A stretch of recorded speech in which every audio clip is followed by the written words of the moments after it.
الحمدللہ وکفا وسلام علی عبادہ الذین اصطفى اما بعد اعوذ باللہ من الشیطان الرجیم بسم اللہ الرحمن الرحیم وقال ربکم ادعونی استجب لکم ان الذین یستکبرون عن عبادتی سیدخلون جہنم داخرین سبحان ربک رب العزۃ عما یصفون وسلام علی المرسلین والحمد للہ رب العالمین اللہم صلی علی سیدنا محمد وعلی آل سیدنا محمد وبارک وسلم اللہم صلی علی سیدنا محمد وعلی آل سیدنا محمد وبارک وسلم اللہم صلی علی سیدنا محمد وعلی آل سیدنا محمد وبارک وسلم۔ ہم لوگ عبادت کرتے ہیں اور عبادت نماز پڑھتے ہیں، نفل نماز پڑھتے ہیں، تسبیحات پڑھتے ہیں، تلاوت قرآن پاک کرتے ہیں، یعنی یہ جتنی بھی مالی قولی فعلی عبادات ہیں، یعنی کہ مال بھی اللہ کے راستے میں خرچ کرتے ہیں، اور جو ہم مسنون اعمال کرتے ہیں۔ اب اگلی باری آتی ہے دعا مانگنے کی، تو آج اللہ پاک جل شانہ نے دل میں یہ بات ڈالی کہ ہم اس بات کی طرف غور کریں کہ دعا ہم کیسے مانگیں، اور وہ کون سی دعا ہے جو اللہ پاک قبول فرما لیں گے، اور دعاؤں میں کون کون سی دعا مانگنی چاہیے۔ آج کل ہر شخص پریشان ہے، تو پریشانیوں کے لیے وہ حل ڈھونڈتے ہیں کہ فلاں بابا جی، فلاں خالہ جی۔ تو اللہ پاک جل شانہ جب فرما رہے ہیں نحن اقرب الیہ من حبل الورید، کہ میں تو تمہارے پاس ہی ہوں، تو اللہ جل شانہ پاس ہونے کی بات ارشاد فرما رہے ہیں، تو اس پاس ہونے سے فائدہ کیوں نہ لیا جائے۔ اگر کسی جگہ پر ہم بیٹھے ہیں اور ہمیں یہ بتایا جائے کہ یہ جو ہمارے ساتھ صاحب بیٹھے ہوئے ہیں یہ گورنمنٹ کے بہت بڑے ممبر ہیں، یعنی کہ یہ ڈی ایس پی ہیں، یہ ایس پی صاحب ہیں، یہ ہمارے ایم این اے صاحب ہیں، یہ ایم پی اے صاحب ہیں، تو دل میں خوشی پیدا ہوگی کہ ہم فلاں کے پاس بیٹھے ہوئے ہیں، تو فوراً کام بھی یاد آ جائیں گے۔ میرے گھر کے یہ فلاں کام ہیں، میرے معاشرے کے یہ کام ہیں، میرے گلی کے یہ کام ہیں، فوراً یاد آ جاتے ہیں، تو اس موقع سے بندہ فائدہ لیتا ہے۔ اللہ پاک فرما رہے ہیں کہ میں ہر وقت تمہارے ساتھ ہوں، میں کبھی بھی آپ سے دور نہیں ہوا، بلکہ اللہ جا پاک ایک شکوہ کرتے ہیں، یا ایھا الانسان ما غرک بربک الکریم، کہ میں تمہارا کریم رب، میں تمہارا مہربان رب، میں مشکل کشا، میں حاجت روا، میں بگڑی بنانے والا، میں تمہارے پاس بیٹھا ہوا ہوں، تم کیوں مجھ سے دور ہو رہے ہو۔ یہ دوسری بات ہے، ایسی کون سی شکل آ رہی ہے، ایک ماں کہتی ہے بیٹے کے ساتھ، بیٹا میں تیرے سے محبت کرنے والی ہوں، میں تیرے سے پیار کرتی ہوں، تیرے سردی گرمی کے کپڑوں کا لحاف کا خیال رکھتی ہوں، تیرے کھانے پینے کا خیال رکھتی ہوں۔ وہ اور کون سی ایسی ماں آ گئی جو اپنی ماں سے تجھے دور لے کے چلی گئی۔ تو وہ اللہ پاک جل شانہ ہر وقت ہمارے پاس ہیں، ہر وقت ہمارے ساتھ ہیں، تو ان کے ساتھ بات کرنے کا طریقہ بھی آ جائے گا۔ تو قرآن پاک کے اندر اللہ پاک فرماتے ہیں کہ وقال ربکم ادعونی، اس میں بڑی پیاری سی بات نقطے کی طرح یاد رکھیں۔ اس آیت کا مفہوم جو میں آپ کے سامنے عرض کرتا ہوں، تفسیر تو انشاءاللہ ہوگی، تو مفہوم اس طرح ہے کہ اللہ پاک فرماتے ہیں کہ تم مجھ سے مانگو،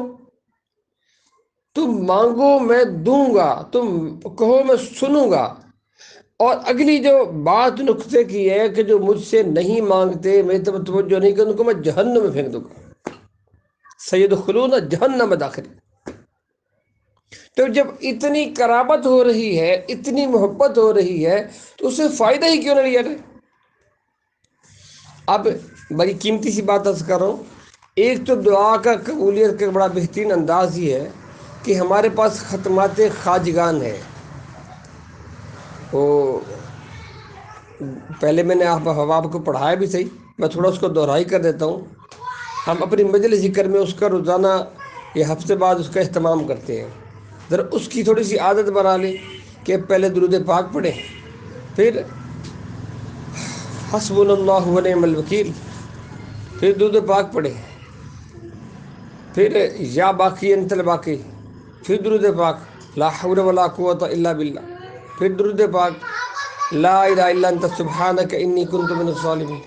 پھر درود پاک یا حی یا قیوم برحمتک استغیث، پھر درود پاک پڑھ لیں، اور پھر ربی انی لما انزلت الی من خیر ربی لا تذرنی فردا وانت خیر الوارثین، ربی لا تذرنی فردا وانت خیر الوارثین، پھر درود پاک پڑھ لیں۔ پھر اس کے بعد سبحان اللہ و بحمدی سبحان اللہ العظیم و بحمدی، پھر درود پاک پڑھ لیں۔ اس کے اگلی چیز ہے واللہ ذو فضل علی المؤمنین، پھر درود پاک انا للہ و انا الیہ راجعون، پھر اس کے سے اگلی جو باری پھر درود پاک پڑھیں، پھر واللہ غالب علی امرہ، واللہ غالب علی امرہ، پھر درود پاک پڑھیں اللہ اللہ ربی لا اشرک بہ شیئا،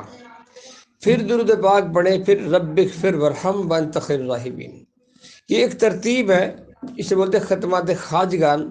اس کا اہتمام کریں، یعنی طاقت درود پاک پڑھیں، طاقت دعا پڑھیں، طاقت درود پاک پڑھیں، پھر دعا پڑھیں، جیسے میں نے آپ کو پوری تفصیل سمجھا دی ہے۔ ایک تو بڑا بہترین سے عمل یہ ہے کہ روزانہ کے معمول میں اس کو شامل کریں، جب اس کو اگر آپ کو یہ زبانی یاد ہو جائے تو بہت اچھا، نہیں تو آپ کو کارڈ مل جائے گا، اس کارڈ کو دیکھ کے پڑھیں آپ اور پڑھتے جائیں، اس کے بعد پھر درود پاک پڑھ کے اور پھر باقی دعا کریں، ایک کام یہ ہو گیا۔ دوسرا کہ آپ کے کچھ مسائل ہیں، کچھ پریشانی ہیں، آپ چاہتے ہیں کہ مسئلہ حل ہو جائے، تو ہمارے شیخ فرماتے ہیں رب اغفر وارحم وانت خیر الراحمین، اس کو پڑھیں، کثرت سے پڑھیں، بڑی آسان سی اور بالکل مختصر سی دعا ہے، اس کو پڑھیں۔ اور کچھ کہتے ہیں ہمارے ہاں کچھ مسائل ہیں، کوئی جادو کے مسائل ہیں، کچھ ٹینشنیں ہیں، تو ان کے لیے آسان سا حل یہ ہے صبح شام فلق والناس پڑھیں۔ فلق والناس دو صورتیں، ان کا نام معوذتین فرمایا گیا ہے، اور یہ وہ دو صورتیں ہیں کہ جب رسول اللہ صلی اللہ علیہ وسلم کے اوپر مسئلہ آیا تھا کہ کچھ جادو سیو کر دیا گیا تھا، اور حضرت اس وقت ہوتا کیا تھا کہ نبی علیہ السلام کی یادداشت گم، بات کی یاد نہیں، لیٹے ہیں تو نیند آ گئی، کندھوں پر وزن، اس طرح کے مسائل شروع ہوئے تو بہت صحابہ پریشان ہو گئے۔ تو اس کے بعد پر حضرت جبرائیل امین جب تشریف لے کر آئے تو انہوں نے عرض کیا رسول اللہ، ایک وہ یہودی کا نام بتایا، اس نے اس کی دو بیٹیوں نے مل کے یہ کام کیا ہے، اور پھر اگلی بات کہ فلاں جنگل کے اندر تم جاؤ، اس کے اندر ایک کنواں ہے، اس کے اندر آپ کی جو زلف مبارک وہ دبائی ہوئی ہے۔ نبی علیہ الصلوۃ والسلام نے حضرت علی رضی اللہ عنہ کو اور چند صحابہ ساتھ تشریف لے کر گئے۔ حضرت علی فرماتے ہیں واقعتاً اس پورے علاقے میں عجیب سی وحشت سی چھائی ہوئی تھی، اور اندھا کنواں یعنی چلنے والا نہیں تھا، اس کے نیچے اترے ایک بڑی چٹان پڑی تھی پتھر کی، اس کو ہلایا تو نیچے کنگھی پڑی تھی، اس کے اوپر نبی علیہ الصلوۃ والسلام کے جو زلف مبارک ہیں یہ ان کو لپیٹے ہوئے تھے سارے۔ جب لے کر آئے اب پڑھا قل اعوذ برب الفلق، اس کا بل کھول دیا، من شر ما خلق من شر غاسق اذا، اس طرح پڑھتے جاتے ہیں اور ایک ایک بل کھولتے جاتے ہیں۔ جب یہ دونوں آیات صورتیں مکمل ہوگی وہ سارے کے ساتھ اس کے بل نکل گئے اور حضور صلی اللہ علیہ وسلم بالکل فری ہو گئے۔ تو یہ چیز حضور صلی اللہ علیہ وسلم کے لیے کیا کوئی ضرورت نہیں تھی، اصل میں ہمارے لیے رہبری چاہیے تھی، آنے والی امت جو ہے وہ کسی پریشانی میں نہ لگ جائے، اس کے لیے اللہ پاک نے یہ راستہ نکالا تھا۔ تو فلق و ناس کا اہتمام کرے، زیادہ نہ پڑھ سکے 3 بار پڑھ لے، اور اگر ہمارا حفاظتی قلعہ جو ہے اس کا اہتمام ہو جائے تو اس کے اندر ماشاءاللہ ساری چیزیں آ جاتی ہیں۔ پھر بڑی پیاری سی حدیث ہے کہ جو شخص فجر کی نماز کے بعد سورہ یاسین پڑھتا ہے اور شام تک اور شام کو پڑھتا ہے صبح تک وہ پڑھتا ہے، اگر اس دوران اس کا موت ہوتی ہے تو وہ شہداء میں گنا جائے گا۔ پھر جو فجر کے بعد سورہ یاسین پڑھتا ہے تو اللہ پاک جل شانہ فضل فرماتے ہیں، اس کے دن کے کام کاج میں اس کی معاونت ہوتی ہے، اس کی پریشانی دور ہوتی ہے۔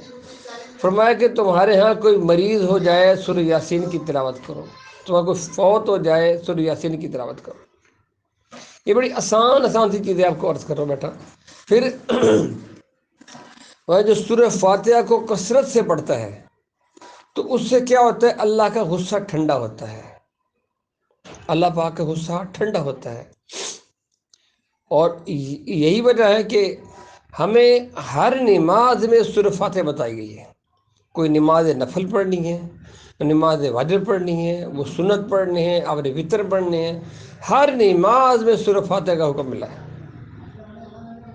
تو اگر اس کو کثرت سے پڑھا جائے تو اللہ پاک جل شانہ کا غصہ ٹھنڈا ہوتا ہے۔ اور اسی طرح کوئی شخص کہتا ہے کہ میں ذرا روحانیت میں کمزوری سی نظر آ رہی ہے، یعنی کہ یادداشت کمزور ہو رہی ہے، تو علم نشرح لک صدرک، یہ بڑی بہترین سی ہے، نبی علیہ الصلوۃ والسلام کے سینے کے لیے اللہ پاک نے عطا فرمائی تھی، بڑی خوبصورت چیز ہے۔ اس طرح اپنے آپ کو مسنون اعمال کی طرف لگائیں۔ تو یہ وہ چیزیں ہیں جو مختصر میں نے آپ کو عرض کر دی ہیں، ایک اور بھی کافی ساری چیزیں، لیکن مختصر سی بات چیزیں بتا رہا ہوں، اس کے ساتھ آپ کا اہتمام رہے اور آپ اعمال میں رہیں اور اپنے رب کے ساتھ رابطے میں رہیں تو اللہ پاک فضل فرما دیں گے۔ اب اگلی بات آ گئی کہ اللہ پاک فرماتے ہیں کہ تم مجھ سے مانگو، میں دوں گا، میں سنوں گا، نہیں مانگو گے تو جہنم میں پھینک دوں گا۔ اب دعا کیسے مانگنی ہے؟ دعا مانگنے کے لیے کا طریقہ کار بہترین ہے کہ آپ نے نماز پڑھ لی ہے،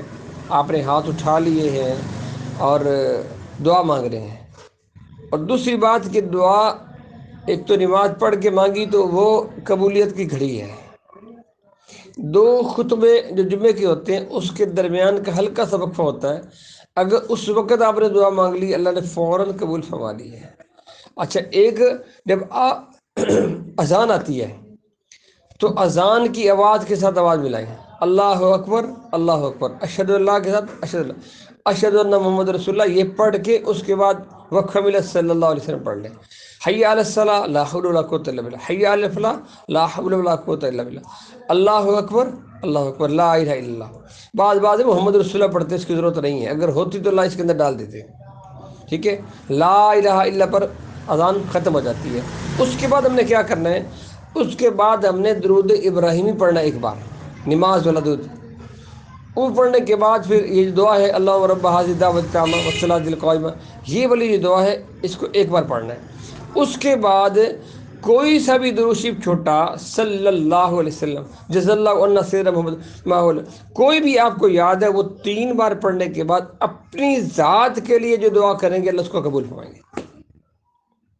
یہ عورتوں کے لیے بھی ہے، یہ مردوں کے لیے بھی ہے، یہ بچوں کے لیے بھی، بوڑھوں کے لیے بھی ہے۔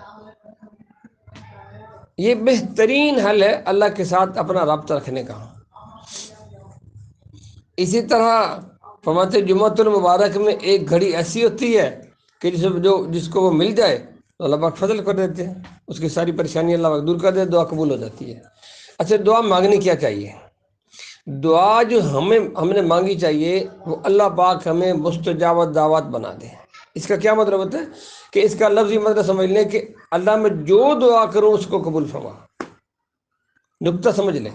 یہ حرم کعبہ کی جب زیارت کی جاتی ہے نا تو اس پر علماء کرام کے مختلف الفاظ ہیں، تو امام اعظم ابو حنیفہ رحمۃ اللہ کا جو قول ہے وہ یہی ہے کہ کعبے کا دیدار کریں۔ اس کا مسئلہ یہ ہوتا ہے کہ آپ خانہ کعبہ کے سامنے جب جائیں تو آنکھیں کھول لیں، جتنی دیر آپ کی آنکھ کھلی ہوئی ہے اور آپ جو مانگ رہے ہیں اللہ اس کو قبول فرما رہے ہیں، تو وہاں جا کے بہترین طرز عمل فرمایا کہ تم جب آنکھ کھولے تو دعا کیا مانگو کہ اللہ پاک میری ہر دعا کو قبول فرما، پھر جو دعا کریں گے اللہ فضل کر دیں گے۔ اب دعا مانگنے کا طریقہ کار کہ آپ نے ہاتھ اٹھا لیے اور نہیں ہاتھ اٹھائے، کوئی ایسا موقع آ جاتا ہے اپنے اندر کیفیت سی بن جاتی ہے تو فوراً اگر ہاتھ اٹھانے کی کا موقع ہے ہاتھ اٹھا لے، بہت اچھی بات ہے۔ نہیں ہاتھ اٹھائے جاتے، دلوں کی حال اللہ جانتا ہے۔ وہ ہے نا، کون سنتا ہے فریاد مظلوم کی، کس کے ہاتھوں میں کنجی ہے مظلوم کی، مقصوم کی۔ تو یہ اللہ پاک جل شانہ آپ کی طرف متوجہ ہیں۔ حضرت فرماتے ہیں کہ موقع محل کی دعا سونے کی ڈلیوں کی مانند ہوتی ہے، تو اس لیے موقع کوئی بھی نہ ضائع جانے دے، جب دل کرے فوراً دعا کے لیے ہاتھ اٹھا لے، نہیں ہاتھ اٹھائی جاتی تو زبان یا دل کے اندر بات کریں، اللہ پاک اس کو بھی قبول فرماتے ہیں۔ اور جو واقعہ مشہور موسیٰ علیہ السلام کا ہے کہ جب اللہ سے پوچھا اللہ بارش نہیں آ رہی، تو فرمایا کہ اس مجمع میں ایک شخص ہے جو میرا دشمن ہے،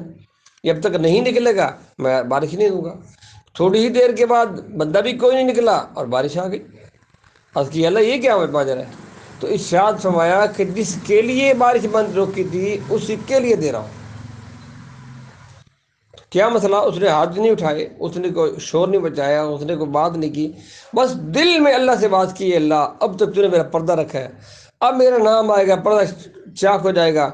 تو مجھے شرمندگی سے بچا، مہربانی فرما، میں گناہوں سے معافی مانگتا ہوں۔ جو بھی اس نے دعا مانگی ہوگی ہونٹوں سے نہیں نکلی، دل میں مانگی ہوگی، اللہ اس کو قبول فرما لیا، بارش آ گئی۔ تو اس لیے جب موقع لگے اور آپ نے نماز پڑھ لی ہے خشوع خضوع کے ساتھ، نماز پڑھنے کے بعد آپ ہاتھ اٹھا لیے، آپ نے درود پاک پڑھا ہے، درود پاک پڑھنے کے بعد اقسام تعالی رب اغفر لی ولی والدی وللمؤمنین والمؤمنات، کہ اللہ پاک میری مغفرت فرما، میرے والدین کی مغفرت فرما، اور سارے مسلمان مردوں عورتوں کی مغفرت فرما۔ اس کے بعد آپ اگلی دعا مانگیں، یا پھر اور بہترین حل ہے کہ جب دعا مانگے اور کسی کو اصالہ ثواب کرنا چاہتے تو اس میں بھی یہی ہے، تو سب سے پہلے کیا کریں کہ آپ نے درود پاک پڑھ لی ہے تو لوگوں کے لیے مانگیں، لوگوں کے لیے مانگیں، صحابہ کرام کے مراتب کے لیے مانگیں، انبیاء علیہ السلام کے درجوں کے لیے مانگیں، اولیاء اللہ کے لیے مانگیں، اور پھر اس کے بعد اللہ پاک فلاں لوگوں کی پریشانی ہے، ہمارے ملک پاکستان کے فلاں مسائل ہیں، ہماری دنیا کے مسائل ہیں، حرمین شریفین کی، یہ مانگتے رہے ادھر کی، لاسٹ میں آ کے اللہ میں بھی بیٹھی ہوں کہ میں بھی بیٹھا ہوں تو میرا فلاں کام ہے، میرے بچوں کی شادی کا مسئلہ ہے، میری شادی کا مسئلہ ہے، میری اولاد کا مسئلہ ہے، میرے کاروبار کا، بالکل ایزلی ایسے بات کریں کہ واقعتاً اللہ آپ کی بات سن رہے ہیں، اور دعا کا اہتمام کریں۔ تو خابر فرماتے ہیں کہ جتنی بڑی نماز ہے اس سے ڈبل دعا ہونی چاہیے۔ آپ 1-2 منٹ سے دعا شروع کر لیں تو خود بخود یہ دعا آپ کو وقت دیتی چلی جائے گی۔ اچھا اب دعا کیسے قبول ہوتی ہے؟ ایک تو فرمایا کہ جب دعا مانگو تو اس کے اندر تم رونے والے شکل بنا لو، یعنی کہ زار و قطاری کرو، اللہ سے مانگو اور رو پڑو، رونا نہیں آتا، رونے کی سی شکل بنا لو، یہ اپنی کیفیت اللہ کے سامنے عاجزی کی رکھنی ہے۔ اچھا ہمیں کیسے پتہ چل جائے گا کہ دعا قبول ہوگی؟ یہ ذرا بڑی پیاری سی بات غور سے سمجھنے کی ہے، وہ یہ ہے کہ جب آپ نے دعا مانگی ہے اور روزانہ کے طور پر مانگی جا رہی ہے، تو اب تو مانگنے کو دل ہی نہیں کر رہا، کیا مانگوں، یاد ہی کوئی نہیں آ رہا، لیکن مانگتے رہیں، تھوڑا سا اپنے آپ کو اس کے اندر آپ نے عادت ڈالنی ہے۔ جب آپ سمجھ لیں کہ آپ کا ہاتھ اٹھا ہوا ہے اور مانگنے کو دل کر رہا ہے، سمجھو کہ کام بن چکا ہے۔ پہلی چیز یہی ہوگی کہ آپ کا دعا میں دل لگ جائے گا، تو یہ پہلی شکل ہوگی۔ اب اس کے بعد اندر سے کیفیت بنے گی کہ کچھ نا دل رو رہا ہے لیکن آنسو نہیں ٹپک رہے، لیکن اللہ نے فضل فرما لیا ہے۔ تیسری شکل ہے پھر اللہ پاک ایسا وقت بھی دے دیں گے، آپ کے ہاتھ بھی اٹھے ہوں گے یا نہیں اٹھیں گے، آپ دعا کر رہے ہیں اور زاروں قطار آپ کی آنکھوں سے وہ ٹمٹماتے چراغ چل رہے ہیں، سمجھ لو کہ اللہ پاک نے احسان کر دیا ہے۔ مختصر سی بات میں نے آپ کو عرض کر دی ہے۔ اب اگلی چیز آ گئی کہ ایک شخص نے دعا مانگی ہے کہ اللہ پاک مجھے کار چاہیے، کوئی مکان مانگتا ہے، کوئی شادی مانگتا ہے، کوئی بیوی مانگتا ہے، کوئی بچے مانگتا ہے، جو بھی کسی نے مانگی تو دعا ہو چکی ہے۔ اب اللہ رب العزت نے اس کو کیسے قبول فرمایا ہے؟ اگر اس نے کار، کوٹھی، بیوی، بچے کچھ مانگے ہیں، اس کو وہ چیز مل گئی، سبحان اللہ، بات پوری ہو گئی۔ دوسری چیز ہے کہ اس کے برعکس کوئی آنے والی مصیبت تھی، اللہ نے اس کو تو کچھ نہیں دیا بظاہر، لیکن آنے والی مصیبت کو ٹال دیا، ٹھیک ہے۔ تیسری کیا چیز ہے کہ وہ چیز نہ ملی اور مصیبت بھی نہیں ٹلی، تو اللہ پاک نے ہمارے اکاؤنٹ میں ہمارے اعمال میں لکھ لیا ہے۔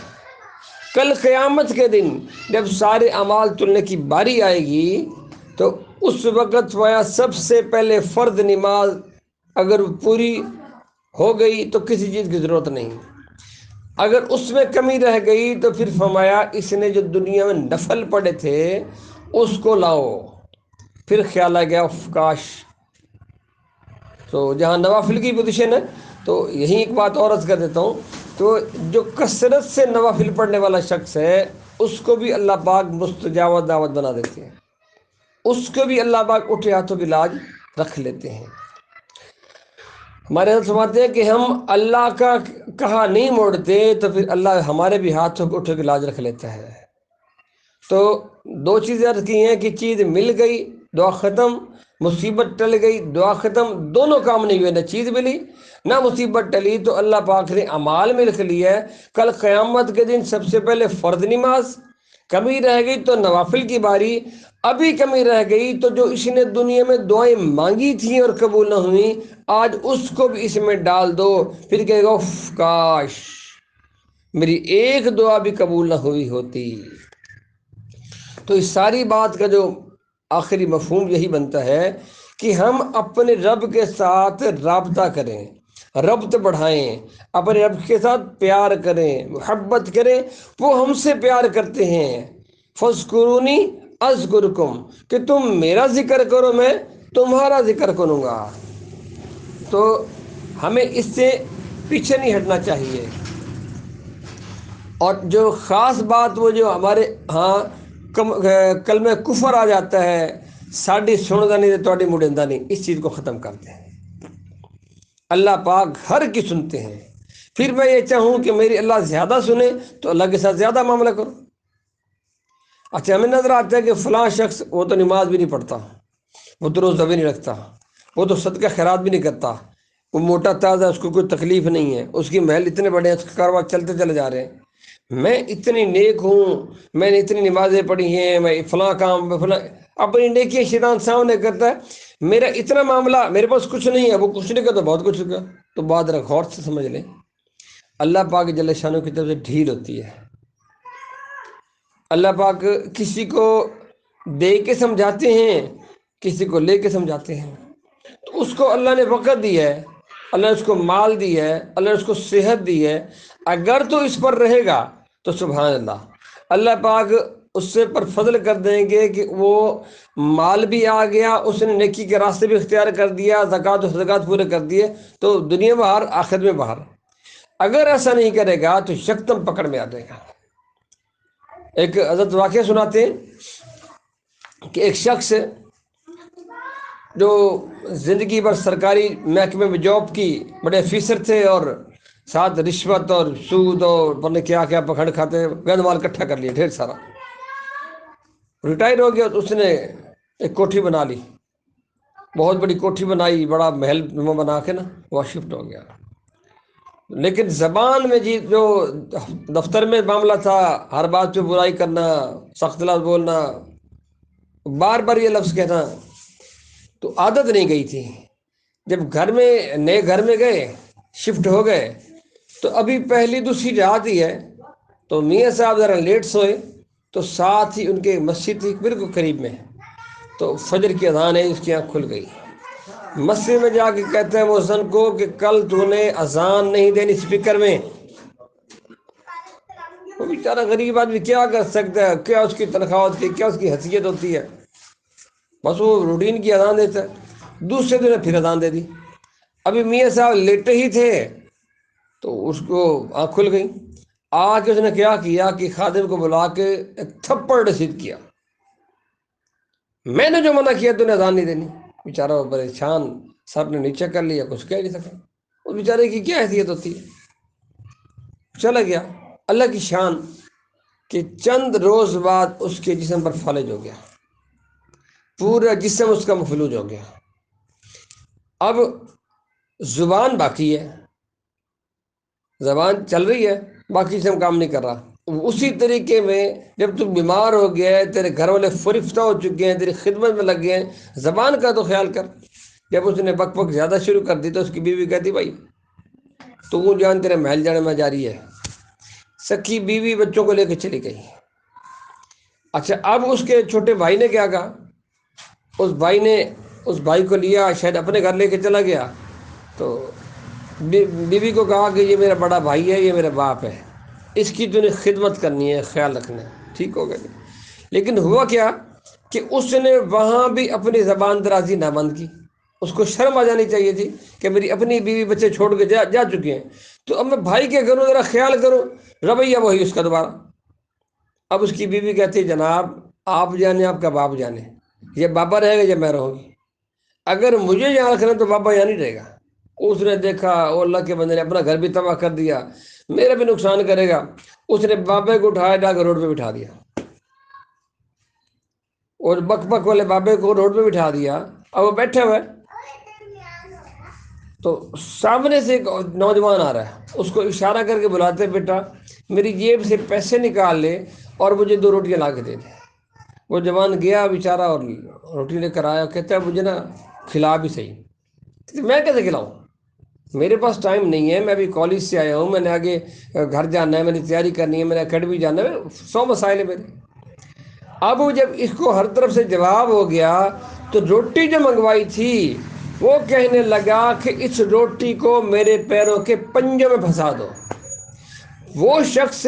جو حرام مال اکٹھا کر کے محل بنائی تھی، زبان پر کنٹرول نہیں کیا تھا، خادم کے وہ ظلم کیا تھا، اللہ نے زمانے میں دکھایا، زمانے کو دکھایا کہ ایک نواب آدمی اس کے حالت کیا ہے کہ وہ پنجوں سے کتے کی طرح روٹی کھا رہا بیٹھا۔ حضرت جی نے پچھلے دن ایک ویڈیو بھیجی تھی، تو وہ ڈی ایس پی صاحب تھے، اب بوڑھے ہو چکے ہیں اور اس کی آنکھوں میں مسئلہ بن گیا ہے۔ تو کیا پریشانی تھی، کیا مسئلہ بنا، اس کی آنکھوں میں ایسی وہ گل گئی آنکھیں ہیں اور کیڑے چڑھ گئے اوپر، کوئی ڈاکٹر اس کو ہاتھ لگانے کو تیار نہیں ہے۔ ایک ڈاکٹر نے اس کو پکڑا اور اس کو کر رہا ہے تو وہ چوں اوں ایسے عجیب سی آوازیں نکالتا ہے، اور وہ ڈاکٹر کیا کہتا ہے کہ وہ شخص ہے کہ جس نے رشوت کے انبار لگائے تھے، آج مرنے کی حالت پر نظر آ رہی ہے۔ تو اس لیے میری بہنوں، اللہ پاک جل شانہ نے ہمیں وقت دیے، اس وقت سے استفادہ لیں، جو اللہ نے عطا کیے اس کے اوپر خوش رہیں، جو جہاں اللہ نے رکھا ہے اس پر خوش رہیں، اللہ کا شکر ادا کریں، اللہ آپ کے دلوں میں سکون بھر دے گا، مال میں کچھ نہیں پڑا۔ وآخر خدا وانا الحمد للہ رب العالمین۔